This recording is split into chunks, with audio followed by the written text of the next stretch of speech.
Talk about just the defensive play. I mean, you guys were kind of in a hole all afternoon, but could make big plays. Basically, just when we was on the sideline, we just kept telling ourselves that we needed to just go out and make plays, get the ball back for the offense. And then, you know, we made a couple of mistakes, but, you know, we built it off those mistakes and, you know, just kept talking to each other and trying to keep each other uplifted throughout the entire game. You've obviously been through, you know, a couple losses in your career here where they're tough to handle. How do you, as a player and as a senior now, kind of talk to your guys and what do you say to them? You know, you just recap on the losses that we've had since I've been here. You know, we just say build on them. You know, because I mean, if you carry it over to the next week, you're not going to be happy. What was the mood in the locker room after the game? I mean, everybody, you know, every couple of tears, you know, everybody was, you know, basically just saying build off of it. Everybody just the main word after the game was build on you know, the mistakes that we did. All we got to do is just go into next week and work. We start Monday, so just keep grinding. How frustrating is the field position because they kept getting good? You know, their field position was so good throughout the entire game.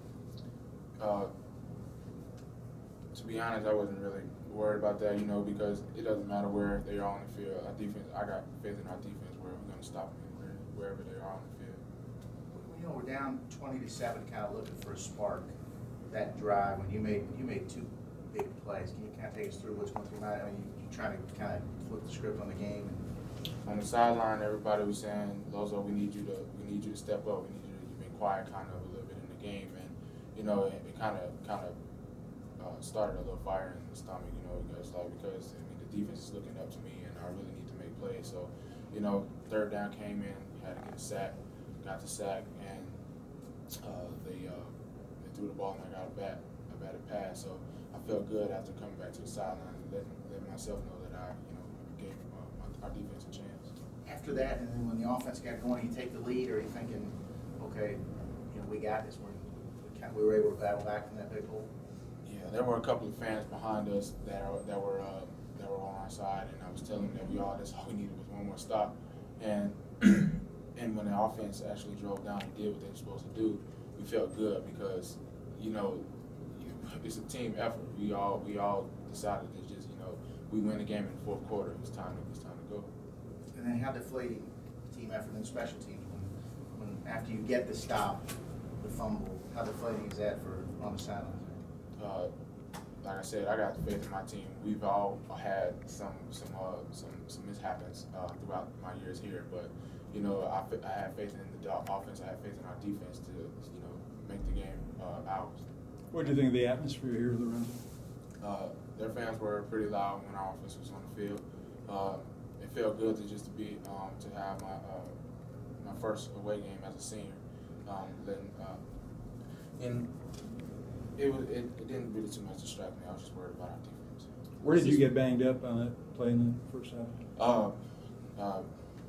It was a sort of a high-low. They high-lowed me, and I was attached to the guard, and the back came out of the backfield and chopped me, but he caught his helmet caught my rib, and lost my breath, and I got a rib bruise, but it's nothing serious. How emotionally taxing is a game like this where you start fast, you go for a little while, you come back, and you think probably you guys felt pretty good when you got that punt, and then to lose the punt. I mean, take us through what that experience is like for a player.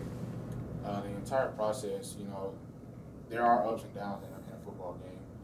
Sometimes you may not have a perfect game, but you know, during the downs, you don't really want to